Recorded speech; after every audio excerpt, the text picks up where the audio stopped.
স্বজাতীয় গাদ্দারের দলেরা আজকে দুই একটা পদের জন্য, কিছু টাকার জন্য কোনো একটা দল বা গোষ্ঠীর দালালি করে আল্লামা জুনাইদ বাবুনগরী, আল্লামা মামুনুল হকদের বিরুদ্ধে আল্লামা আহমদ শফি রহমতুল্লাহি আলাই সুন্দরভাবে মৃত্যুবরণ করেছেন। হসপিটালে গিয়ে মৃত্যুবরণ করার পরেও মার্ডারের মামলা দিতেছ। অস্বজাতীয় গাদ্দারের দলেরা, তোদের কি একটু হুঁশ ফিরে না? একটু দালালির জন্য, একটু টাকা পয়সার জন্য, একটু নিজেদেরকে দলের খুশি করার জন্য, কোনো ব্যক্তিকে কোনো দলকে একটু খুশি করার জন্য, নিজেদের পকেট বাড়ি করার জন্য, একটু ক্ষমতার লোভে তোরা যে দালালি করতেছিস, তোরা কি বুঝতেছিস না তোদের কারণে ইসলামের এত বড় ক্ষতি হচ্ছে? স্বজাতীয় গাদ্দাররা। আল্লামা জুনাইদ বাবুনগরী যেদিন চট্টগ্রামে আন্দোলন হয়েছে হাটহাজারীতে, উলামায়ে কেরাম যারা জানে এরা জানার কথা, আল্লামা জুনাইদ বাবুনগরীকে এক রুমের ভিতরে তালাবদ্ধ করে রাখা হয়েছে, হুজুরকে আর এক রুমের ভিতরে তালাবদ্ধ রাখা হয়েছে, বাহির থেকে তালা মেরা দেওয়া হয়েছে, হুজুর যাতে বাইর হয়ে কোনো কথা না বলতে পারে, কারণ হুজুর যদি কথা বলে আন্দোলন তো শেষ। এজন্য হুজুরকে তালা মেরে রাখা হয়েছে। হুজুর কিছুই জানে না, ভিতরে বসে বসে লোকটা কান্না করেছে, আর সেই লোকটাকে বলতেছে আল্লামা আহমদ শফি রহমতুল্লাহ আলাইকে হত্যা করছে। আমি আগে বুঝতাম না যে মানুষ এই যে বিয়ে করলে বউ এর বাইরে কি বলে, এটা আমি আগে মনে করতাম যে রে শালা কইলে গালি মনে করে কে, কিন্তু এই মামলার পরে বুঝলাম শালা আসলেই একটা গালি। শালা আসলো কই থেকে? 3 মাস পরে শালা আইসে কই থেকে মামলা করতে? এতদিন বড়, আরে তোমার যদি এতই মোহাব্বত থাকে শফি রহমতুল্লাহ আলাইহির প্রতি, আরে আমি তো একজন মোহাব্বত করনে ওয়ালা হিসেবে বলবো, উনাকে যদি এখন তদন্ত করা হয়, এই মামলা যদি কার্যকর হয়, উনাকে কবর থেকে উঠানো হবে। এটা কি কোনো মুহিব্বিন করতে পারে? হ্যাঁ, কোনো ব্যক্তি চিন্তাশীল সুচিন্তিত মত, যার মাথায় একটু হলেও সুচিন্তিত বুদ্ধি আছে, সে কি জীবনে কোনোদিন তার বাবাকে এরকম হসপিটালে মরার পরে, সে কি কোনোদিন তার বোনের জামাইকে হসপিটালে মরার পরে এইভাবে কবর থেকে ওঠার জন্য পারমিশন দিবে? আর আহমদ শফি রহমতুল্লাহ আলাইহি যেমন তেমন ব্যক্তি, যারা কবর থেকে উঠাইলে কিছু হবে না। আহমদ শফি রহমতুল্লাহ আলাইকে কবর থেকে উঠিয়ে তদন্ত করার দুঃসাহস যদি কেউ করে, বাংলার জমিনে উত্থাল হয়ে যাবে ইনশাআল্লাহ। কোনো 2-4টা দালালের কারণে মামলার তদন্ত করতে গিয়া শফি রহমতুল্লাহ আলাইহির কবরের মধ্যে তদন্ত করবার জন্য যাইবা, যাই হাটহাজারীর ভিতরে ঢুইকো, দেখো অবস্থাটা কি হয়। কি আজীব এক পরিস্থিতি, কি আজীব এক পরিস্থিতি। সব জায়গায় দালালে পড়ে গেছে একটু খুশির জন্য। যেই পোলাটারে ভালো মনে করছিলাম, সেই পোলাটাও হেফাজতের যতক্ষণ পর্যন্ত কাউন্সিল হয় নাই, হেফাজতের পদের লিস্ট হয় নাই, এতদিন পর্যন্ত ভালোই ছিল, চুপ ছিল। যেমনি দেখছে হ্যাঁ পদ দেয় নাই, এমনি কয় কি আমার বাবার হত্যা করছে। অবাক করা কথা, বাবার মৃত্যু নিয়ে যেই ছেলে ব্যবসা করতে পারে, আগে হাটহাজারীতে বলছে ভিডিও বার্তার মাধ্যমে আমার বাবা হত্যা হয় নাই, আমার বাবা ভালোভাবে মারা গিয়েছে, সেই ছেলেটা বলতেছে, অবাক করা বিষয়, সেই ছেলেই বলতেছে আমার বাবাকে হত্যা করা হয়েছে। আজীব অবস্থা। তার মানে বোঝা গেল এতদিন হেফাজতের কাউন্সিল হয় নাই, সে মনে মনে আশা ধরেছিল আমার মনে হয় বড় একটা পদ দিব, যেই পদ পাইল না এমনি মাথা নষ্ট। এই যদি হয় আমাদের অবস্থা, এই জাতির পরিবর্তন কবে হবে? Change your mind. তোমার দৃষ্টিভঙ্গির পরিবর্তন করো। তোমার দৃষ্টিভঙ্গি যদি পরিবর্তন না হয়, সমাজ কখনোই পরিবর্তন হবে না। সমাজ পরিবর্তন না হলে রাষ্ট্র কোনোভাবেই পরিবর্তন হতে পারে না। তার মানে হলো আমাকে নিজেকে পরিবর্তন করতে হবে। কিসের এত লোভ, এত লালসা কিসের? আমার এত ক্ষমতার কি দরকার? ইসলামের উপকারার্থে, ইসলামের জন্য, দ্বীনের জন্য আমি যদি আমার এতটুকু বিষয় বিসর্জন না দিতে পারি, তাহলে আমার জন্য আমার ইখলাস, আমার তাকওয়া, আমার পরহেজগারিতা, আমার ঈমান, আমার আমলের অবস্থা আল্লাহ পাক কি ভালো জানে। প্রিয় হাজিরিন, বড় উদ্দেশ্য ছিল না, তবুও বলেই ফেললাম। আজকে আমরা ওদের হাতে তুলে দিতেছি, এই যে আমরা অ্যারেস্ট ওয়ারেন্ট তুলে দিচ্ছি, আমরা তুলে দিচ্ছি, আমাদেরকে ধরো, আমাদেরকে পাকড়াও করো, আমাদের জেলে নাও, এই সিস্টেম আমরা তুলে দিচ্ছি। দরকার তো নাই তাদের কোনো মামলা করার, আমরা করতেছি। প্রিয় হাজিরিন, কথাগুলোকে অনেকে বলবে হুজুর এত বড় মাপের কথা না বললেও তো পারতেন। বলতে তো হয়, কষ্ট তো আমাদের বুকে। কি আজীব পরিস্থিতি, আল্লাহ তাআলা আমাদেরকে বুঝার তৌফিক দান করুন। আর হুজুরে বলেন আমিন। আমি আপনাদের সামনে আয়াতে কারিমা তিলাওয়াত করেছি। লা ইকরাহা ফিদ্দীন قد تبين الرشد من الغي فمن يكفر بالطاغوت ويؤمن بالله فقد استمسك بالعروة الوثقى لا انفصام لها والله سميع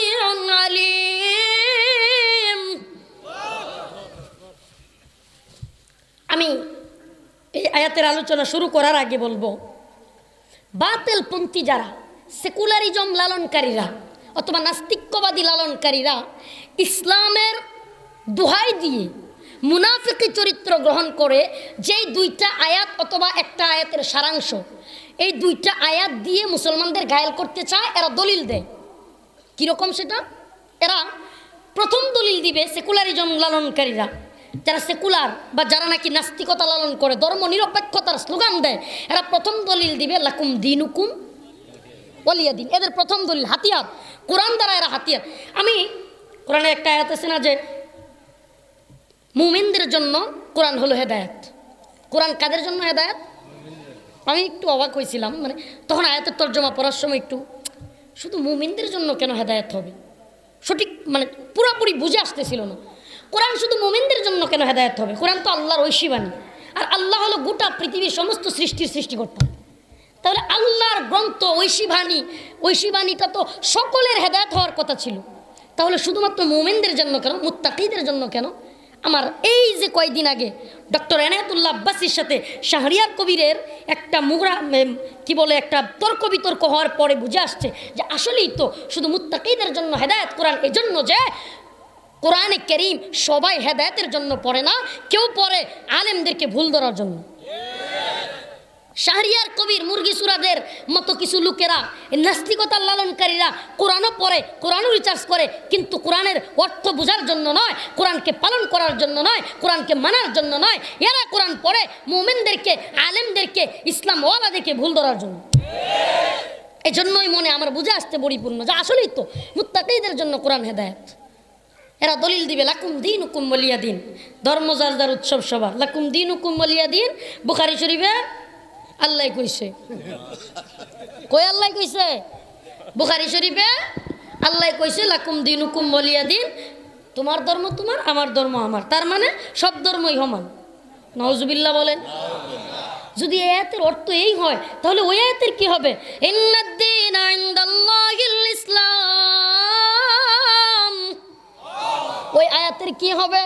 আমার আল্লাহ স্পষ্ট বললেন ইন্না, নিশ্চয়ই, আর দিন হলো, ধর্ম হলো আমার কাছে, ইনদাল্লাহ, আমি আল্লাহর কাছে, ইসলাম হলো আমি আল্লাহর কাছে একমাত্র গ্রহণযোগ্য ধর্ম। তো ওই আয়াতের কি হবে? ওমান ইয়াবতাগি গায়রাল ইসলাম দীনা ফালান ইউকবালা মিনহু। ইসলাম ব্যতীত অন্য কোনো ধর্মের তালাশ করবা? ওমান ইয়াবতাগি গায়রাল ইসলাম, ইসলাম ব্যতীত অন্য ধর্মের তালাশ করবা, ফালান ইউকবাল, কখনোই কবুল করা হবে না। তাহলে ওই আয়াতগুলোর কি হবে? যদি লাকুম দীনুকুম ওয়ালিয়া দিনের অর্থ এই হয় যে তোমার ধর্ম তোমার, আমার ধর্ম আমার, তার মানে সব ধর্মের সাজেস্ট ইসলাম করতেছে, এই আয়াত দ্বারা তো বোঝা যায় তোমার ধর্ম তোমার, আমার ধর্ম আমার। এই অর্থ যদি এই আয়াতের হয় তাহলে তো মূর্তি পূজা ইসলাম সমর্থন করে, কেননা সব ধর্মই যদি ইসলামের এই আয়াত দ্বারা যদি দলিল দেওয়া হয় তাহলে কোরআন দ্বারা কি প্রমাণিত হয় না হিন্দু ধর্মও ঠিক, ইহুদি ধর্মও ঠিক, খ্রিস্টান ধর্মও ঠিক, সব ধর্মই ঠিক, কারণ তোমার ধর্ম তোমার, আমার ধর্ম আমার, তো কোরআনই কইছে। নাউজুবিল্লাহ। এই অর্থ হতে পারে না, এই অর্থ কখনোই হতে পারে না। কেন? মূর্তি পূজা করা শিরিক। আল্লাহ তাআলা স্পষ্ট অন্যান্য অনেক আয়াতে বলছে শিরিক করো না। যেমন লুকমান আলাইহিস সালাম তার ছেলেকে উপদেশ দিয়েছিল, ইয়া বুনাইয়া লা তুশরিক বিল্লাহ ইন্না শিরকা লাযুলমুন আযীম। হে বৎস, লা তুশরিক বিল্লাহ, হে আমার ছেলে, কখনোই শিরিক করো না। ইন্না শিরক, নিশ্চয় শিরিক, লাযুলমুন আযীম, ভয়ঙ্কর বিশাল বড় অন্ধকার। তাহলে যদি মূর্তি পূজাকে ইসলাম প্রমোট করতো, লাকুম দীনুকুম ওয়ালিয়া দিনের অর্থ এটাই হতো, তাহলে তো এখানে মূর্তি পূজা পাওয়া যেত। কিন্তু না, কোরআনে অন্যান্য অনেক আয়াতে শিরিকের কথা নিষেধ আসছে। ইন্নাদ-দীনা ইনদাল্লাহিল ইসলাম দ্বারা তো স্পষ্ট, ইসলাম ব্যতীত অন্য কোনো ধর্ম তালাশ করা যাবে। হাদিসে যান, রাসূল স্পষ্ট বলেছেন, যাকা তা'আমাল ঈমান মান রাদিয়া বিল্লাহ রাব্বান ওয়া বিল ইসলামি দীনা ওয়া বি মুহাম্মাদিন সাল্লাল্লাহু আলাইহি ওয়াসাল্লাম রাসূলা। যাকা তা'আমাল ঈমান, ঈমানের স্বাদ আস্বাদন করতে চাও? মান রাদিয়া বিল্লাহ, আল্লাহকে প্রভু হিসেবে পেয়ে সন্তুষ্ট চিত্তে মেনে নিতে হবে। অবিল ইসলামী দীনা, ইসলামকে দিন হিসেবে পেয়ে অন্য ধর্মের তালাশ করা যাবে না, অন্য ধর্মের কথাও বলা যাবে না, একমাত্র ইসলামকে সঠিক ধর্ম হিসেবে মেনে নিতে হবে, তবেই ঈমানের প্রকৃত স্বাদ পাইবা। এর দ্বারা কি প্রতীয়মান হয় না যে ইসলামই একমাত্র আল্লাহর কাছে গ্রহণযোগ্য ধর্ম, তাহলে লাকুম দিনুকুম ওয়ালিয়া দিনের অর্থ কি? আসেন একটু আগে আসেন, তাইলেই বুঝবে। কোরআনের বাবার তো আজকে অবাক লাগে, কোরআনের মর্মার্থ এরা বলে, এরা তো বড় বড় মুফতি, বিশাল বড় বড় মুফতি, মুফতি শামীম ওসমান, মুফতি তাফস বসু। আরে আপনি হাসতেছেন, 22 বছর যাবত তাহাজ্জুদ কি আপনি পড়েন? কি আছেন কেউ এনে? 22 বছর যাবত তাহাজ্জুদ পড়ে, আবার ডান্সের মধ্যেও আছে, ডিজে পার্টির মধ্যেও আছে। হিন্দুদের ইয়াতে গিয়া পূজাতে গিয়া কপালের মধ্যে এরকম হিন্দুদের যে কার্ড আছে এটিও লাগায়।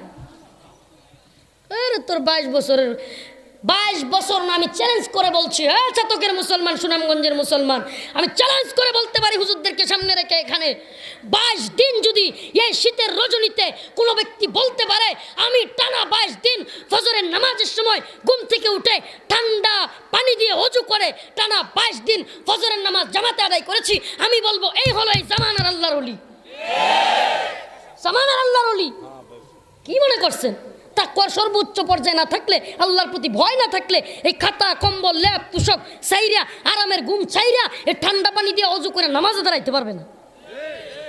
আর 22 বছর কি করছে? তাহাজ্জুদ ছাড়ে নেই। 22 বছর তাহাজ্জুদ ছাড়ে নেই।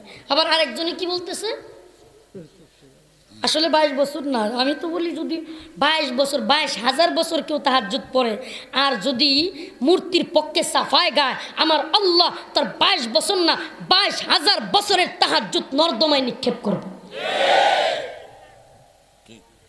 এবার আসেন তাপস বসু, বিশাল বড় আলেম, এই কথাগুলো বলতাম না তো, বলতে হচ্ছে। আরে আপনি কোরআনের ব্যাখ্যা কার কাছ থেকে নেবেন? কার কাছ থেকে নেবেন আপনি কোরআনের ব্যাখ্যা? আসুন আমার কাছে, আমি বলে দিই কোরআনের ব্যাখ্যা কার কাছ থেকে নেবেন। তার মারে আলটিমেটাম দিছে, এই জমি আপনারা কাটছেন না এখন? আপনারা কি আমার কথা বুঝতেছেন? বুঝতেছনি রে বা? ওই ওই কো না জিও। এই যে জমি কাটছেন, এই জমিতে এখন মনে করেন যে ধান শেষ, আবার তো জমি চাষ করবেন। তো এক ছেলে তার মারে বলতেছে, মা যদি এই আরেকবার চাষ করার আগে আমার বিয়া না করাইবা, তাইলে খেতে কাজ করতে যাবো না। আলটিমেটাম। কি ম্যাডাম? আলটিমেটাম দিছে, জমিতে চাষ করতে যাব, এর আগে বিয়ে করাইতে হবে, জমি চাষের সময় আসার আগে। মা অনেক খোঁজাখুঁজি করছে, দেখছে, কিন্তু মিলাইতে পারে না। এবার ছেলে চাষ সময় হয়ে গেছে, ক্ষেতের মধ্যে জমির মধ্যে লাঙ্গল চলে গেছে। লাঙ্গল বুঝুন তো আপনারা নাকি? কোন আপনারা ট্রাক্টর লাঙ্গল নাকি আর কিছু আছে? লাঙ্গল নি গো। তো লাঙ্গল খেতে চলে গেছে, মা বলতেছে বাবারে জানা একটু খেতে। হ্যাঁ কয় না আমি যাবো না, আমি কইছিলাম না তোমারে? কয় বাবা যা যা, তুই ফুত্রে যা। হ্যাঁ সুন্দর কোট টুট লাগাইয়া একদম প্যান্ট শার্ট পইরা যাইতেছে গা, বাড়ি ছেড়ে দিব আর থাকবো না বাড়িতে, কইছিলাম যা হয় না। রাস্তায় গেছে, মা দূর থেকে ডাকে বাড়ি থেকে, মা বাবা রে আয়া পর আয়া পর। হ্যাঁ ওই রাস্তা থেকে কয় যা কইছিলাম ওই বনি। কি কয়? যা কইছিলাম ওই বনি। মা বেচারি না পাইরা কয় আচ্ছা বাবা আয় থাও। কই জায়গা গাড়িতে উঠলেই তো যাইবো গা, পরে তো খুঁজ নাও পাওয়া যাইতে পারে, রাগের মাথা। কয় আচ্ছা ঠিক আছে আয়। আশপাশে যারা শুনছে এরা কয় কি বুঝলাম না কিছু। পোলায় কয় যা কইছিলাম হইব, আপনি কয় হইব আয়, আমরা তো কিছুই বুঝলাম না। মা কয় বুঝার দরকার নাই, আগের ঘটনা জানতে হবে, শানে নজরুল জানতে হবে, তবেই তুমি বুঝতে পারবা। ও মুসলমান, ছাতকের মুসলমান, সুনামগঞ্জবাসী মনে রাখবা, কোরআনের কথাগুলো বোঝার জন্য, কোরআনের আয়াতের ব্যাখ্যা করার জন্য তোমাকে অবশ্যই অবশ্যই কোরআনের সূরাগুলো কেন নাজিল হলো, কোন ঘটনার প্রারম্ভে, কোন ঘটনার শুরু লগ্নে এই আয়াতগুলো, এই সূরাগুলো নাজিল হলো, সেই ঘটনাগুলো জানতে হবে, শানে নজরুল জানতে হবে। ভিতরের ব্যাখ্যা না থাকলে, ভিতরের গভীরতা না থাকলে কোরআনের ব্যাখ্যা তোমার দ্বারা করা কখনোই গ্রহণযোগ্য হবে না। ওই যে মা কইছে, পুলাই কইছে হইব নি, মা কইছে হইব, বুঝা ফেলছে। কেন? আগের ঘটনা ভিতরের ঘটনা। এখন তুমি যে লাকুম দিনুকুম ওয়ালিয়া দিন বলছো, লাকুম দিনুকুম ওয়ালিয়া দিন আল্লাহ কেন বললো, তার নবীকে কেন বলতে বললো, কোরআনে কেন আসলো, তুমি তো এই কেন জানো না। তুমি তো আয়াতের শাব্দিক অর্থ বলে গুগলে সার্চ দিয়া অথবা কি বলে ইউটিউব মুফতির সাথে জিজ্ঞেস কইরা বা বিভিন্নভাবে তুমি লাকুম দীনুকুম ওয়ালিয়া দ্বীনের ব্যাখ্যা করতেছো, লা ইকরাহা ফিদ্দীনের ব্যাখ্যা করতেছো, কিন্তু তুমি যে আদৌ যে ব্যাখ্যা তুমি করতেছো আদৌ সেটা ঠিক কিনা সেটা তো তুমি জানোই না। কিভাবে জানবা তুমি? কোরআনের ব্যাখ্যা করার জন্য হুজুররা এখানে আছেন, অনেকগুলো জ্ঞানের দরকার। এর মধ্যে সর্বপ্রথম জ্ঞান যেটা একবার লাগবেই ফরজ, এটা হলো কোরআনের সহিহ শুদ্ধ তিলাওয়াত। কারণ তোমার যদি জিজ্ঞেস করা যায়, হ্যাঁ মুফতির দলেরা মুফতি শামীম ওসমান তাপস বস্য, কোনো একটা কি পারবা? কোরআনের যে সূরাতুন নাসের একটা আয়াত আছে, আল্লাযী ইউওয়াসওয়িসু ফি সুদুরিন নাস, পারবা আয়াত বলতে? আল্লাযী কি পারবে? অথচ বলতেছে আমাদেরকে আমাদের বাবা মা পিঠায় আলিফ বা তাসা শেখাই নাই, আমরা নিজেরা শিখছি, এজন্য আমরা বড় মুক্তি হয়ে গেছি। কত বড় বদমাস! আর আপনি বদমাস বলবেন না কি বলবেন? আমি যদি এখন বলি আমি রফিকুল ইসলাম, যে আমার বাপ মা আমারে A B C D E F G S I J K L M N O P Q R S T U V W X Y Z এগুলো সব শিখাইছে, কোনোদিন ভাষায় বাড়ি দেয় নাই, কোনো শিক্ষকের বাড়ি দেয় নাই, আমি এগুলো সব শিখে ফেলছি, আমি এখন জাহাঙ্গীরনগর বিশ্ববিদ্যালয়ের প্রফেসর হইতেছে। আপনারা মানবেন নাকি? কেন মানবেন না? এটা অযৌক্তিক কথা। এর থেকে জেড পর্যন্ত শিখলেই কি জাহাঙ্গীরনগর বিশ্ববিদ্যালয়ের প্রফেসর হওয়া যাবে? তাহলে হ্যাঁ আলিফ বাতা শিখলে তারা আমরা আলেম কমু কেমনে? হ্যাঁ ফাঁসাই বাড়ি কে শিখুক আর কি বলে উল্টা বালট কে শিখাক, তাহলে কি তারা আলেম বলা যাবে? আমাদের নেত্রকোনার ভাষায়, আমার নেত্রকোনার এক ভাই আছে, ওনার দাওয়াতে আসছি, রুহুল আমিন নগরী ভাই। আমাদের নেত্রকোনায় কয়, যেই কাজ যারে সাজে হেনা করলেই গাবলা বাজে, যেই কাজ যারে সাজে হেনা করলেই গাবলা বাজে। একটা ঘটনা শুনি। আমি বাড়িতে তো মাঝে মাঝে বাড়িতে থাকলে ভালো লাগে, বন্ধু যাইলে খেতে কামারে গেলে একটু ভালো লাগে। তো একদিন এক বাতিজার লগে গেলাম, বাতিজা মাথায় করে ভাত লয়ে যাইতেছে তার বাপের জন্য, আমার ভাই। আমি বললাম যাহ তোর লগে যাবো আজকে খেতে। যাওয়ার পরে দেখি ভাইয়ে হাল চাষ করতেছে, ওই যে লাঙ্গলের পিছনে যে জোয়াল গরুর দুই কাঁধে দেয়, এটা কি কোন আমরা? জোয়াল না বোয়াল? জোয়াল, আমরাও জোয়াল করি। নেত্রকোনার থেকে খুব দূরে না, কিন্তু কিন্তু আইসি কিন্তু আমি বুঝিনি তো। মুসাফির তো হুজুর একবার হয় কয় কিলো গেলে? 48 মাইল, 72 কিলো। যদি একবার হইলে 4 রাকাত বিশিষ্ট নামাজ, কয় রাকাত মা? তাহলে আমি তো 4-5 বার মুসাফির হয়েছি, আমার কয়বার মাপ হইব? কেন? আমি যেই ঘুরে আসছি ম্যাক্সিমাম 300 কিলো, তো আমি 4 বার মুসাফির নিশ্চিত। কেন বলতেছি? এই যে আচ্ছা ঘটনা যেটা আসছিল ওইটা বলি। তো জোয়াল দিছেও পরে বাইরে দেখলাম যে লাঙ্গলের পিছনে দইরা, আপনাদের এদিকে কি কন? আমাদের নেত্রকোনায় কই হির, আপনাদের এদিকে কি কন? হির টাইট এগুলো কন। তো আমি দেখি অবাক হয়ে গেলাম, আরে যখনই আপনার লাইল আইল কি কন? লাইল না আইল? আইল। আরে সব তো আমাদের সাথে মিল মিল থাকবো, হয় হয়। তো দেখলাম যে হির বললে এদিকে আইল থেকে ঘুরে যাইতেছে। আমি একটু মানে ভাল লাগছে বিষয়টা। তা আমি দেখলাম যে ভাই বলতেছে, তার ছেলেরা বলতেছে যে একটু ধরত ইয়াটা। আমি মনে মনে চিন্তা করলাম আচ্ছা আমি একটু ধরি যাই। তা আমি গিয়া লাঙ্গলে ধরলাম, বলছে যে এই একটু নড়াচড়া করিস না, হির টাইট কিছু করিস না, তুই শুধু দইরা রাখবি, আমি একটু খাওয়াটা শেষ করি। একটু একটু আবার ডাবাইয়া দিছে, ডাবাইয়া দিলে কিন্তু যাইতে কষ্ট হয়, আবার দইরা রাখছি। তো হ্যাঁ যখন খাইতেছে আমি মনে মনে চিন্তা করলাম আরে হ্যাঁ হির করলে যায়, আমি করলে যাইতো না। আমিও হিরের কইছি, আরে যেমনি আমি হিরের কইছি আইল ভাঙ্গে করে যাওয়া শুরু করছি। যেই খেতে হাল চাষ করার কথা এটাতে আনলাই, আমি কিরে টাইট টাইট কই ভারী দেই, লেঙ্গুরো দরিয়া করি, কোনো কাজ হয় না। হেই বেচারা দৌড়া খাবার ফেলায় তুই আসছে, আইসা দৌড়ায় যায় ধরছে, দৌড়ার সাথে সাথে হিরের কইছে গরু ঘুরে গেছে। আমার বুঝে আসলো যেই কাজ সাজে হেনা করলে গাবলা বাজে। মুফতির কাজ ফতুয়া দেওয়া, তুমি কিসের ফতুয়া দিতেছ? ফ্যান শার্ট পরে খারায় মতো বেটা, কিসের ফতুয়া দিতেছ? মুফতি আনে কেরাম ফতুয়া দিবে, মুফতিয়ানে কেরাম 14 বছর 15 বছর পড়ালেখা পড়ছে, তারপরে ফতুয়াগুলো দেখছে, ফতুয়ার উসুল পড়ছে, ফতুয়া দেওয়ার যেই নিয়ম পদ্ধতি আছে সেটা জানছে, তারপরে একজন ফতুয়া বড় একজন মুফতির কাছ থেকে প্র্যাকটিক্যালি এটার একটা দরস নিয়েছে, তারপরে অনেক কিছু করার পরে সে ফতুয়া দেয়। তাও কি আমাদের বড়রা বলেন ফতুয়া দিবা না, মুফতি হলেও ফতুয়া দেওয়া যাবে না? ফতুয়া দিতে হলে অবশ্যই কেউ মাসালা জিজ্ঞেস করলে, গুরুত্বপূর্ণ মাসালা হলে বলবা যে আমার চেম্বারে আসেন অথবা মাদ্রাসায় যায়, তখন ফতুয়ার কিতাব দেখে তারপরে আপনাকে লিখিত ফতুয়া দেওয়া হবে।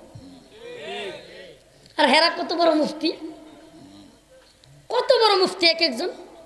প্রিয় ভাইয়েরা আমার, আপনাদেরকে কষ্ট দেওয়ার জন্য বলছি না, কারো বিরোধিতা করা উদ্দেশ্য না, কিন্তু এটা তো সত্য, যেই কাজ যারে সাথে হেনা করলেই গাবলা বাজে। আমার কাজ বক্তাগিরি করা, আমি যদি হিরির করতে যাই তাহলে বেজাল বাজছে কিনা? এখন হিরির কোনেওয়ালা যদি বলে যে আচ্ছা তুই আজকে যাওয়ার দরকার নেই, আমি তো ধরি ভাই আজকে ওয়াজটা আমি করি, আর তো ফ্যান গরম হয়ে একেবারে জায়গায় শেষ। যারে যেই কাজ সাজে, যেই কাজ যার ইজি হয়ে গেছে, ইজি, তার জন্য সেই কাজ। প্রিয় হাজিরিন, কথাগুলো বলতাম না, আজকে আমাদেরকে একের পর এক অপব্যাখ্যা। মুফতি মুরগিসুরা শাহরিয়ার কবির তিনিও মাসলা দিচ্ছেন, লা ইকরাহা ফিদ্দিন, আল্লাহ কোরআনের মধ্যে বলেছেন তোমরা ধর্ম নিয়ে বাড়াবাড়ি করো না। বলছে, শুনুন না আপনারা, লা ইকরাহা ফিদ্দিন আল্লাহ বলছে। আরে বেয়াকুব শুনে রাখো, আল্লাহ রাব্বুল আলামিন আয়াতে কারিমার মধ্যে কি বলেছে, এই আয়াতে কারিমার অর্থ তুমি কি বুঝবা? তোমার যারা উত্তরসূরি, তুমি যাদের প্রেতাত্মা, সেই আবু জাহেল, উতবা, শাইবারা আমার নবীকেও বলেছিল, ও মুহাম্মদ তুমি যে আয়াত বলো এগুলো কোনো আয়াত না, এগুলো আল্লাহ প্রদত্ত ঐশী কোনো বাণী না, তুমি মুহাম্মদ এগুলো বানায়া বলো, নাউজুবিল্লাহ বলছিল না? আমার নবীকে আল্লাহ বলে দিয়েছিলেন, ও নবী আপনি এদেরকে চ্যালেঞ্জ করে দেন। তাফসীরের কিতাবের মধ্যে মিশকাত শরীফের, আমাদের তো মিশকাত বলে, আপনাদের সিলেটে আবার কৌমিরি অন্যান্য সিলসিলা আছে, মিশকাতরা আপনারা কি বলেন? মিশকাত জামাতে একটা তাফসীরের কিতাব পড়ানো হয়, তাফসীরে বাইজাবি। তাফসীরে বাইজাবির মধ্যে আল্লামা নাসিরউদ্দিন বাইজাবি রাহিমাহুল্লাহ লিখেন, ও পৃথিবীর মানুষ তোমাদেরকে জানায়া যায়, ও সুনামগঞ্জের মুসলমান, আমার আল্লাহ তার নবীকে বলেন, নবী আরবের যে সমস্ত ফাসিহ বালিক সাহিত্যিকরা বলে আপনি কোরআন বানায়া বলতেছেন, এটা আমার পক্ষ থেকে না, তাদেরকে আপনি বলে দেন। তাফসীরে বাইজাবির মধ্যে আল্লামা নাসিরউদ্দিন বাইজাবি রাহিমাহুল্লাহ লিখেন, আল্লাহ পাক তাদেরকে চ্যালেঞ্জ ছুড়ে দিলেন, চ্যালেঞ্জ জানায়া দিলেন। কি সেই চ্যালেঞ্জ? ফাতাহাদ্দা বিআকসারি সূরাতিন মিন সুওয়ারিহি, তাদেরকে বলা হলো তোমরা যদি নবী মুহাম্মদুর রাসূলুল্লাহ এর আয়াতগুলোকে, কোরআনের ঐশী বাণীগুলোকে তার বানোয়াট কিছু মনে করো, তবে আমি আল্লাহ তোমাদেরকে চ্যালেঞ্জ জানিয়ে দিতে চাই। ফাতাহাদ্দা বিআকসারি সূরাতিন মিন সুওয়ারিহি, পারলে একটা আয়াত, এত বড় সূরার দরকার নাই, পৃষ্ঠা সূরার দরকার নাই, পারলে ছোট্ট থেকে ছোট্ট, আদনা থেকে আদনা, ফাতাহাদ্দা বিআকসারি সূরাতিন মিন সুওয়ারিহি, একটা সূরার ক্ষুদ্র অংশ পারলে একটু লেখা দেখাও। আল্লাহ তাআলা চ্যালেঞ্জ করে দিলেন, হেরাও চ্যালেঞ্জ গ্রহণ করলো। চ্যালেঞ্জ গ্রহণ করছে তারা, এবং চ্যালেঞ্জ গ্রহণ করে কি করছে তারা? বুদ্ধিজীবীদের এক টিম গঠন করছে, বিশাল বড় টিম। সূরা বানাইতেই হবে, মুহাম্মদকে অপমান করতে হবে, মুহাম্মদ এগুলো বানায়া বলে, নাউজুবিল্লাহ, মানে তাদের ভাষায় মুহাম্মদ বলতেছি, সাবধান, এটাকে কেউ গুস্তাগি মনে করবেন না। তারা কি সাল্লাল্লাহু আলাইহি সাল্লাম পড়বে? এজন্য কথা বলার যে তাদের যে ভঙ্গি সেখানে বলতেছি, আমরা আমাদের নবীকে অবশ্যই বললে সাল্লাল্লাহু আলাইহি ওয়াসাল্লাম বলতে হবে। প্রিয় ভাইরা আমার, রাসূলুল্লাহ সাল্লাল্লাহু আলাইহি সাল্লামকে বলতেছে, মুহাম্মদ তুমি তো বানায়া বলো, আমরা কোরআন বানায় দেখায় দিব। বোর্ড গঠন করলো, যেমন মুসা আলাইহিস সালামকে অপমান করার জন্য জাদুকররা বিশাল জাদুর অনেক কিছু বানাইছিল। তাদের উদ্দেশ্য কি? মুসার এই জাদু এটা আল্লাহ প্রদত্ত নয়, মুসা নিজে বানায়, মুসা জাদুকর, মুসা নবী না, এগুলো বলতো।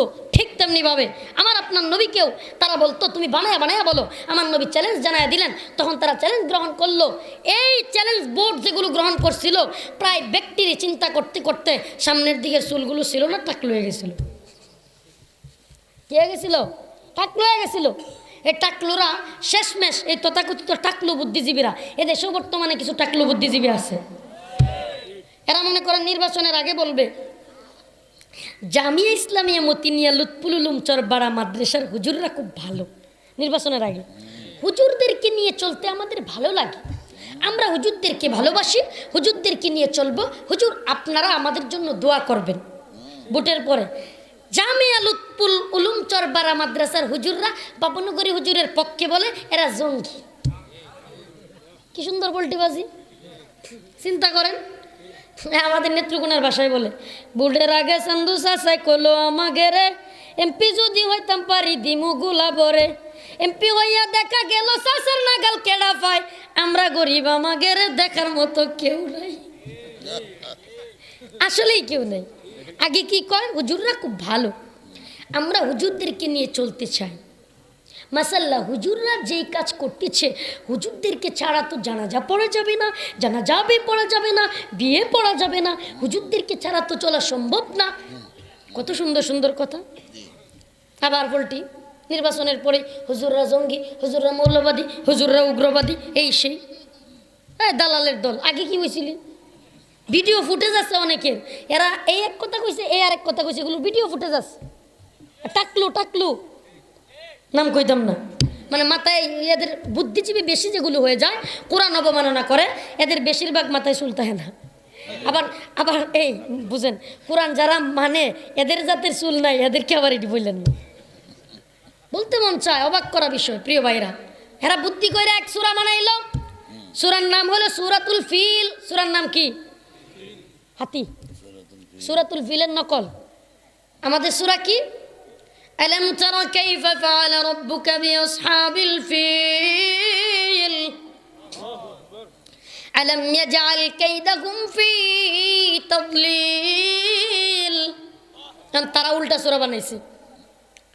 الفيل ما الفيل وما أدراك ما الفيل له ذنب صغير وخرطوم طويل। সূরার অর্থ শুনবেন। আলফিল একটা হাতি, মালফিল হাতি কি?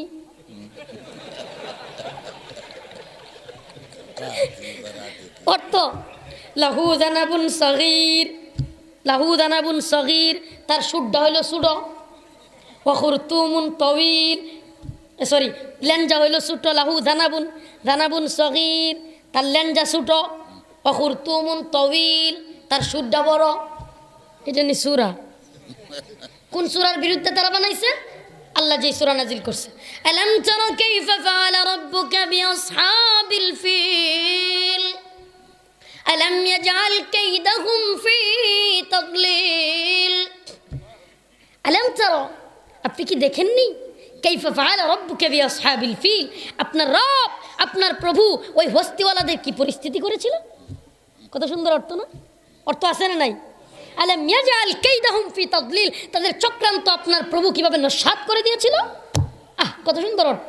আর তারা কি কয়? আলফিল একটা হাতি, মালফিল হাতি কি? লাহু দানাবুন সগীর, হাতির একটা ছোট্ট লেঞ্জা আছে, ওয়াখুরতুমুন তওয়িল, তার একটা লম্বা কি বলে ছোট্ট লেঞ্জা আছে, লম্বা কি আছে? সুর আছে। এটা যদি সূরা হয় তাহলে আমি কইম গরুর একটা সূরা লাগবো, ছাগলের একটা সূরা লাগবো, কুত্তার একটা সূরা লাগবো, সব প্রাণীরই তো একটা সূরা লাগবো, কারণ সবারই তো লেঞ্জা কল্লা সবই তো আছে। তার মানে বোঝা গেল আল্লাহ রব্বুল আলামিনের এই কোরআনের ব্যাখ্যা বা এই কোরআনের তাৎপর্য যারা বুঝে না এরা কখনোই বুদ্ধিজীবী হতে পারে না। এই সাউন্ড কি আস্তে আস্তে কমাইতেছে নাকি? একটু বাড়াও। যারা আল্লাহর কোরআনের অপব্যাখ্যা করে, কোরআন মানে না, এরা কি বুদ্ধিজীবী হতে পারে? এটা গজল মনে পড়ছে, কইতাম নি? হ্যাঁ, ওরা নাকি বুদ্ধিজীবী, বুঝি না কেমন দাবি, বুদ্ধি থাকলে কি আর কোরআনের শত্রু হয়? বুদ্ধি থাকতে কি কোরআনের শত্রু হইব? মৌলিক জ্ঞান লাগবে, মূল জ্ঞান। আপনি মাস্টার্স ডিগ্রি কমপ্লিট করলে আপনি তাকে জ্ঞানী বললেন না, আপনি তাকে জ্ঞানী মনে কইলেন না। হ্যাঁ, সব মাস্টার ডিগ্রিওয়ালারা, সব বিসিএস ক্যাডারওয়ালারা আবার অজ্ঞানীও না। হাজি সেলিমের একটা বক্তব্য শুনছিলাম, যেটা আমার হুজুর আল্লামা হাবিবুল্লাহ মাহমুদ কাসেমি খুব সুন্দর করে নকল করছিল। কিছু কিছু মুসলমান আছে কিছু কিছু লোক আছে জানতে জানতে জানোয়ার হয়ে যায়। কি হয়ে যায়? আপনার পোলারা ইংলিশ মিডিয়ামে পড়াইবেন, ইংলিশ মিডিয়ামে পড়াইবেন, আপনার পোলারা বেশি জানতে জানতে জানোয়ার হয়ে যাবো গা। কিছু আছে জানতে জানতে জানোয়ার হয়ে যায়, কোরআন মানে না, হাদিস মানে না, আলেম মানে না, কাকে কটূক্তি করবে না করবে, কার বিরুদ্ধে বলবে এগুলো বুঝেই না। ওরা নাকি বুদ্ধিজীবী, বুঝি না কেমন দাবি, বুদ্ধি থাকলে কি আর কোরআনের শত্রু হয়, বুদ্ধি থাকলে কি আর নবীজির শত্রু হয়, বুদ্ধি থাকলে কি আর আলেমদের শত্রু হয়। নামগুলো মুসলমানের, বাকি সব খ্রিস্টানের, ইহুদির দালালেরা হিন্দুর গান গায়। নামগুলো মুসলমানের, নামগুলো খালি মুসলমান, শুনবেন যে মোহাম্মদ, আহমদ, সালমান, অমুক তমুক, কিন্তু সবগুলো বদমাইশ। নামগুলো মুসলমানের, বাকি সব খ্রিস্টানের, ইহুদির দালালেরা হিন্দুর গান গায়। নামাজ নাই, রোজা নাই, কোরআন তিলাওয়াত নাই, রবীন্দ্রসঙ্গীত ওদের ইবাদতের সাথে মেঠায়। সারেগামা পা কয়া কয় ইবাদত লাগতো না, এটাই ভালো মজা। সারেগামা পার মধ্যে যে ইবাদতের গন্ধ খুঁজে, কোরআনের দরকার নাই, নামাজের দরকার নাই, কোনো ধরনের জিকির আসকার নাই, ইসলামের কোনো কিছু মানে না, আবার বুদ্ধিজীবী দাবি করে, আমি বলবো এ ব্যক্তি কখনো বুদ্ধিজীবী হতে পারে? মুসলমান স্পষ্ট ভাষায় জানাই দিতে চায়, তোমাদেরকে বুঝাই দিতে চায়, যে ব্যক্তি বড়দিন আসলেই আর হিন্দুদের পূজা আসলেই বলে ধর্ম যার উৎসব সবার, বুঝবা কালিমাতু হাক্কুন নুরিদা বিহাল বাতিল, কথা সত্য কিন্তু মতলব খারাপ। কথা সত্য, মতলব খারাপ। কিসেই মতলব খারাপ? কোনোদিন তো শুনলাম না ঈদ আসলে ধর্ম যার উৎসব সবার, নিয়ে আসো কয়েকটা হিন্দুরে, আমাদের গরু খাওয়াই দেও। গরু কিছু হিন্দু আছে রে বদমাশ খায়ালা, আচ্ছা যাক, যদি কয়েকটা গরু খাওয়া বড় কথা না, কিন্তু আমাদের উৎসব তো শুধু গরু খাওয়া না, গরু জবাই করা না, বরং আমাদের উৎসব তো নামাজ পড়াও। দুইটা উৎসব ঈদের, এর মধ্যে নামাজ পড়াও আছে না? আমরা নামাজের মধ্যে ওদেরকে দাঁড় করাইতে পারবা? কোনো ইহুদি, খ্রিস্টান, হিন্দু কেউ দাঁড়াইতে পারবে? কোনোভাবেই না। তার মানে ধর্ম যার উৎসব সবার, এই লজিক, এই যে লজিক্যাল একটা থিওরি, এটা দিয়া মানুষকে হিন্দুদের পূজা আসলে হিন্দুদের পূজা মণ্ডপে ঢুকাইতে চাও, বৌদ্ধদের বড়দিন আসলে বড়দিনে ঢুকাইতে চাও, এগুলো কিসের থিওরি? মুসলমান তোমাদেরকে বলতে চাই, তোমরা যদি বলো ধর্ম যার উৎসব সবার, আমি বলবো তোমরা যদি এই কথা মানো, তাহলে আমি বলবো ক্ষেত যার ফসল সবার, চাকরি যার বেতন সবার, হ্যাঁ, বিয়া যার বউ সবার। আসে মানবেন? মানবেন নাকি? যদি মানবড়ি কখনো বিয়া করছে না, তাহলে এটা তো বই নাই, মানলি কিনা মানলি কি আমার যাইব কি? তার মানে বোঝা গেল জমি যার ফসল সবার তুমি মানবা না, চাকরি যার বেতন সবার মানবা না, তাহলে ধর্ম যার উৎসব সবার তুমি মানো কি কইরা? তোমার ধর্মের উৎসব তোমার, আমার ধর্মের উৎসব আমার, অর্থাৎ হিন্দুদের ধর্মীয় অনুষ্ঠান তারা করবে। হ্যাঁ, তুমি যদি ইসলামিক মুসলমান হয়ে থাকো কিন্তু রাষ্ট্রীয় ক্ষমতায় থাকো, তাহলে হিন্দুদের পূজায়, বৌদ্ধদের বড়দিন বা বিভিন্ন অনুষ্ঠানে রাষ্ট্রীয় কর দিয়ে, ট্যাক্স দিয়ে যারা এই বাংলাদেশে থাকবে, তুমি রাষ্ট্রীয় ক্ষমতায় থাকলে, যে দলেরই হও, বিএনপির হও, আওয়ামী লীগের হও, তুমি যদি রাষ্ট্রীয় ক্ষমতায় থাকো, তাকে হেল্প করা, তাকে সহযোগিতা করা, এটা ইসলাম বৈধতা দিয়ে তুমি করতে পারো। কিন্তু এই বৈধতার নামে যদি বলো গজে সেরা মা দুর্গা আসলে দেশে খুব উন্নতি হয়, মনে রাখবা কালিমাতু হাক্কুন নুরিদা বিহাল বাতিল, কথা সত্য মতলব খারাপ। তুমি বলতে পারবা না এই কথা, তুমি বলতে পারবা না গজে সেরা মা দুর্গা আসলে দেশে উন্নতি হবে, তুমি বলতে পারবা না হিন্দুদের পূজা মণ্ডপে গিয়ে আমি খুব হ্যাপিনেস হচ্ছি, আমার খুব ভালো লাগতেছে, আমি গর্বিত, এগুলো বলতে পারবা না। মুসলমানের বাচ্চা, একজন মুসলমানের বাচ্চা তার স্ত্রীর সন্তান হবে আর স্ত্রীর পেটে চুমুকিয়ে ছবি ভাইরাল করবে, এই মুসলমানের বাচ্চা নামদারি, আর আড়ালে এর নিশ্চিত ওর মধ্যে সমস্যা আছে। কি সমস্যা তোমার? 2 দিন পর পর এগুলো কি শুরু করেছো? তুমি যদি মুসলমানের সন্তান হয়ে থাকো, এদেশের লক্ষ লক্ষ মানুষ তোমাকে আইডল মেনে থাকে, তুমি বাংলাদেশের জান, বাংলাদেশের প্রাণ সাকিব আল হাসান হয়ে থাকো, কিছুদিন পর পর বিভিন্ন ধরনের বিভ্রান্তিমূলক কাজ করো, হিন্দুদের পূজা মণ্ডপে চলে যাও, একজন তোমার স্ত্রী মুসলমানের ঘরের স্ত্রী হলে তার পেটে তুমি চুম্বন করে এই ছবি তুমি তোমার ফেসবুক পেজে, ভেরিফাইড ফেসবুক পেজে দিয়ে ভাইরাল করবা, এটা কোনো মুসলমানের কাজ হতে পারে না, সম্ভব না। এটা কোনো মুসলমান, আরে মুসলমান ইসলাম ইসলাম বা ইসলামের বিষয়টা বাদই দেন। বর্তমান বাংলাদেশের আবহমান বাংলাদেশের সংস্কৃতিও এটাকে বৈধ মনে করে না যে কোনো ব্যক্তি সে যদি মুসলমান এত ভালো মুসলমান নাও হয়, আলেম পরিবার নাও হয়, সভ্য ফ্যামিলির কোনো আবহমান বাংলার সংস্কৃতিও এটা না, তার বইয়ের সন্তান হলে তার পেটে চুমু দিয়ে ছবি ভাইরাল করা এটা কোনো রুচিশীল মানুষ মাইনে নিতে পারবে না। কোনো রুচিশীল মানুষ এই কথা মানতে পারবে না। কি কুরুচি বিকৃত হয়ে গেছে সব। এরা আবার আমাদের আইডল হয় কেমনে? কথা বুঝেন না? এরা আমাদের আইডল হতে পারে না। মুসলমানের আইডল এরা আবার হয় কেমনে? মুসলমানদের সন্তানদের আইডল তো তারা হবে যারা ইসলাম মানে, যারা কোরআন মানে, যারা কোরআনের জীবন ব্যবস্থাকে নিজের জীবনে আলিঙ্গন করে। প্রিয় হাজিরিন, আলোচনা একটু কইলে ওইদিকে জায়গা এক এক দিকে যাওয়ার ইচ্ছা নাই, স্পষ্ট কিছু বিবৃতি দিয়ে যাব আপনাদেরকে আজকে। লা ইকরাহা ফিদ্দীনের মৌলিক বিবৃতি কি? লাকুম দীনুকুম ওয়ালিয়া দিন বলছিলাম, এটা বলিনি। লাকুম দীনুকুম ওয়ালিয়া দিন যারা তোমরা বলো, লাকুম দীনুকুম ওয়ালিয়া দিন মানে হলো তোমার ধর্ম তোমার, আমার ধর্ম আমার, সব ধর্ম ইসলাম বৈধতা দেয়। এই আয়াত থেকে এই অর্থ যারা তোমরা নিচ্ছ, আমি বলতে চাই না না, এই অর্থ কখনোই হতে পারে না। তাহলে কি অর্থ? অর্থ তো একটু আগে আসো। আমার মাওলা তার নবীকে বলতেছেন, ও নবী কুল, আপনি বলে দিন, ও আমার প্রিয় নবী আপনি জানাইয়া দিন, ইয়া আইয়ুহাল কাফিরুন কুল ইয়া আইয়ুহাল কাফিরুন লা আ'বুদু মা তা'বুদুন। ও নবী আপনি বলে দেন, হে কাফের সম্প্রদায়, তোমরা যারা আমার কথা শুনো নাই। অর্থাৎ এটা একটা ঘটনা আছে। কি ঘটনা? ইহুদিদেরকে সাথে নিয়ে, খ্রিস্টানদেরকে সাথে নিয়ে রাসূল সাল্লাল্লাহু আলাইহি সাল্লাম একটা যুদ্ধে মুশরিকদের বিরুদ্ধে যাইতে চাইছিলেন। তখন ইহুদিদেরকে, খ্রিস্টানদেরকে, তারাও যেহেতু আহলে কিতাব, ইহুদিরা হলো তাওরাতের অনুসারী আর ইনজিলের অনুসারী হলো খ্রিস্টানরা, তাদেরকে নিয়ে রাসূল যুদ্ধে চাইছিলেন, কিন্তু তারা যুদ্ধে যাবে না। শেষমেশ তারা কি করলো? নবীকে অ্যাভয়েড করলো, নবীর সাথে যুদ্ধে যেতে রাজি হলো না। তখন আল্লাহ তাআলা তার নবীরে বললেন, ও নবী আপনি তাদেরকে জানায়া দেন, লা আ'বুদু মা তা'বুদুন ওয়ালা আনতুম আ'বিদুনা মা আ'বুদ ওয়ালা আনা আ'বিদুম মা আ'বাদতুম। হে নবী আপনি জানায়া দেন, তোমরা যার ইবাদত করো আমি মুহাম্মদ তার ইবাদত করি না, আমি মুহাম্মদ যার ইবাদত করি তোমরা তার ইবাদত করো না।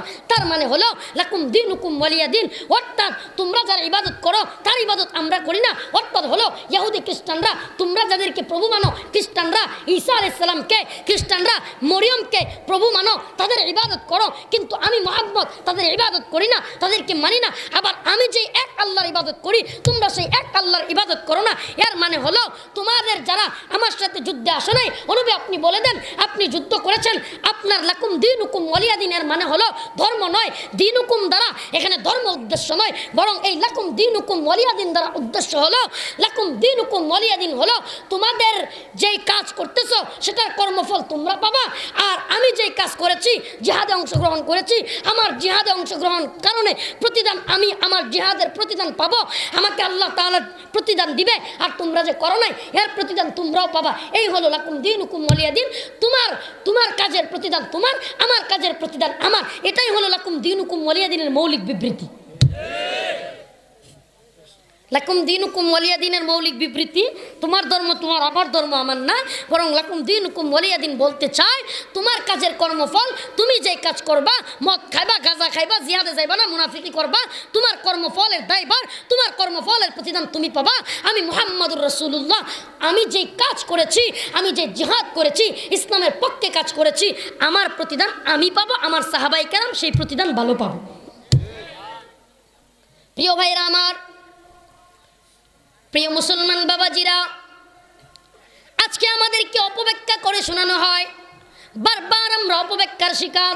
আমরা মনে করতেছি মতানৈক্যের বেড়াজালে সাধারণ মানুষ আজ বড়ই বিপাকে আছি। আমরা উলামায়ে কেরাম বিভিন্ন দলে বিভক্ত। আমি যাব কোন দল? আপনার কোনো দলে যাওয়ার দরকার নাই। আরে আল্লাহ তো পাগলের বিচার করবে না। জুনুন, যে ব্যক্তি পাগল তার বিচার আল্লাহ করবে?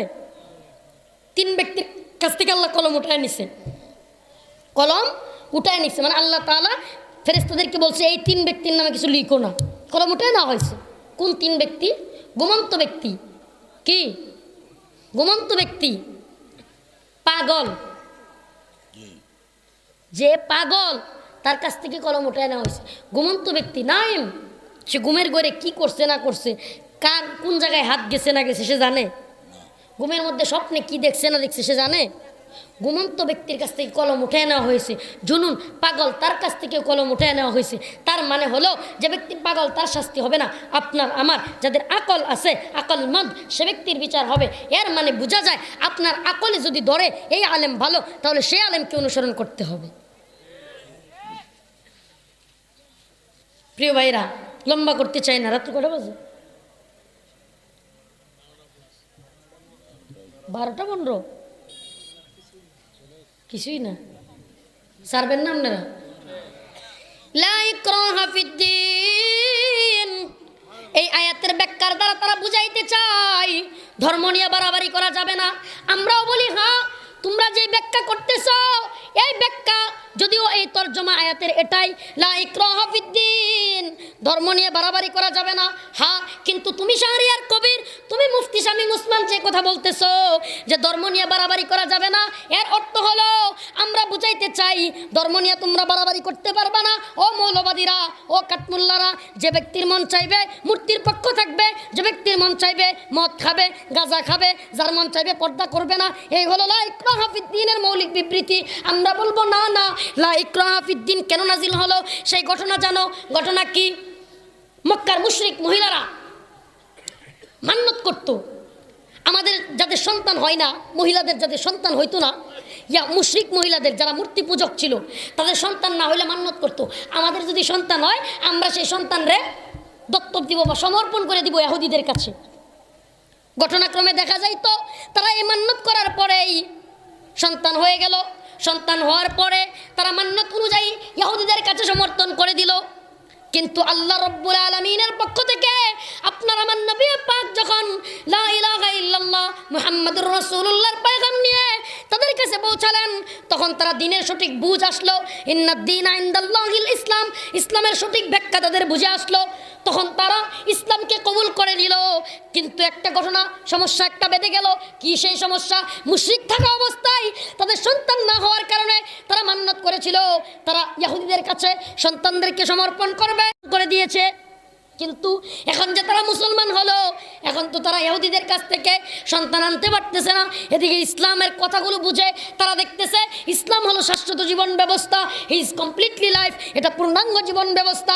ইসলাম ব্যতীত অন্য কোনো ধর্মের মধ্যে, অন্য কোনো মতাদর্শের মধ্যে শান্তি নাই। যখন তাদের এই কথা বুঝে আসলো, তখন মক্কার সেই সমস্ত লোকেরা তারা ইহুদিদের কাছ থেকে জোর করা শুরু করলো তাদের সন্তানদেরকে নিয়ে আসার জন্য। যখন জোর করা শুরু করলো, ইহুদিরাও ওই সন্তানগুলোকে দিতে চায় না, আর ইহুদিদের ঘরে যে সন্তানদেরকে দেওয়া হয়েছিল সন্তানরাও আসতে চায় না। যখন এই অবস্থার তৈরি হলো, তখন আল্লাহ তাআলা তার নবীকে বলে দিলেন, ও নবী, আপনি তাদেরকে বলে দিন লা ইকরাহা ফিদ্দিন, ধর্ম নিয়ে বাড়াবাড়ি করা যাবে না। তুমি মুসলমান, তুমি ইসলামের দাওয়াত দিতে পারবা, অন্য ধর্মাবলম্বীদের কাছে গিয়া ইসলামটাকে বুঝাও, ইসলাম প্রতি তাদেরকে দাওয়াত দাও। তুমি সুদ খাও না, মদ খাও না, মূর্তির পক্ষে সাফাই গাও না, তুমি খুন খারাপি করো না, দুর্নীতি করো না, জুলুম করো না। তুমি নেতা হইলে বালিশের নিচে, বিছানার নিচে তেলে ভর্তি করে রাখো না। তুমি এই খারাপ কাজগুলো সাইরা দিয়া ইসলামের পক্ষে কাজ করো, মুসলমানদের পক্ষে কাজ করো। হিন্দুরাও যদি অসুস্থ হয় তার বাড়িতে যাও, তার মা অসুস্থ তার চিকিৎসার ব্যবস্থা করো, হসপিটালে নিয়ে যাও, হিন্দুদেরকে ভালো ব্যবহার দেখাও, তুমি নববী আখলাক দেখাও, তুমি ইসলামের সৌন্দর্য তাদের কাছে তুলে ধরো, তুমি দাওয়াত দাও। সে যদি মুসলমান হয় তবে সে মুসলমান হলো, আর যদি সে না হয় তবে তাকে তার ধর্মে থাকতে দাও। এটাই হলো লা ইকরাহা ফিদ্দিনের মৌলিক বিবৃতি। এটাই লা ইকরাহা ফিদ্দিনের মূল বিবৃতি। লা ইকরাহা ফিদ্দিন মানে মদ খাইব এইটা নিষেধ করা যাইব না, এইটা কখনোই বিবৃতি হতে পারে না। জিনা করবে তারে মানা করা যাবে না, ধর্ম বাড়াবাড়ি করতে না করছে। কে বলছে তোরা ধর্ম না বাড়াবাড়ি করতে না করছে? এই এক আয়াত দিয়ে তুই যে দলিল দিতেছিস, অনেক আয়াতের মধ্যে আল্লাহ বলছেন, উতলু মা উহিয়া ইলাইকা মিনাল কিতাব আকিমিস সালাহ, নামাজ কায়েম করো। ইন্নাস সালাতা তানহা আনিল ফাহশাই ওয়াল মুনকার, নিশ্চয় নামাজ কি করে? খারাপ কাজ থেকে, মন্দ কাজ থেকে বিরত রাখে না। তার মানে হলো নামাজি যে ব্যক্তি হবে সে ব্যক্তি সৎ কাজের আদেশ করবে, অসৎ কাজের নিষেধ করবে। তুমি যদি নামাজি হয়ে থাকো প্রিয় বাবারা আমার, অবশ্যই অবশ্যই অন্যান্য ব্যক্তিদেরকে নামাজের দাওয়াত দিতে হবে, দ্বীনের দাওয়াত দিতে হবে, ইসলাম বুঝাইতে হবে, তাকে নিষেধ করতে হবে। সহজ ভাষায় না হলে কঠিন ভাষায় প্রতিবাদ করতে হবে। কঠিন থেকে কঠিন ভাষায় প্রতিবাদ যখন তুমি করবা তখনই বোঝা যাবে তোমার নামাজের তাসির তোমার মধ্যে হয়েছে। আল্লাহ তাআলা আমাদের সকলকে ইসলামের মৌলিক ব্যাখ্যা বুঝে ইসলামকে পালন করার তৌফিক দান করুক। আর জোরে বলেন আমিন।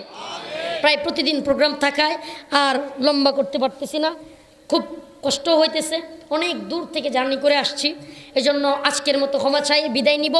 আপনারা আমাকে ক্ষমা সুন্দর দৃষ্টিতে দেখবেন। কেউ কোনো কথায় যদি কষ্ট পেয়ে থাকেন দয়া করে ক্ষমা সুন্দর দৃষ্টিতে দেখবেন। এবং আগামীকালকেও ইনশাল্লাহ আছি সুনামগঞ্জেই, যদি কারো যাওয়ার সুযোগ হয়। সেখানে অনেক বড় বড় মেহমানরা আছেন। জুনায়েদ আল হাবিব সাহেব হুজুর আছেন, মঞ্জুল ইসলাম আফিন্দি সাহেব হুজুর আছেন, মুফতি আপনাদের সিলেটের সন্তান মুফতি রাফি বিন মনির আছেন।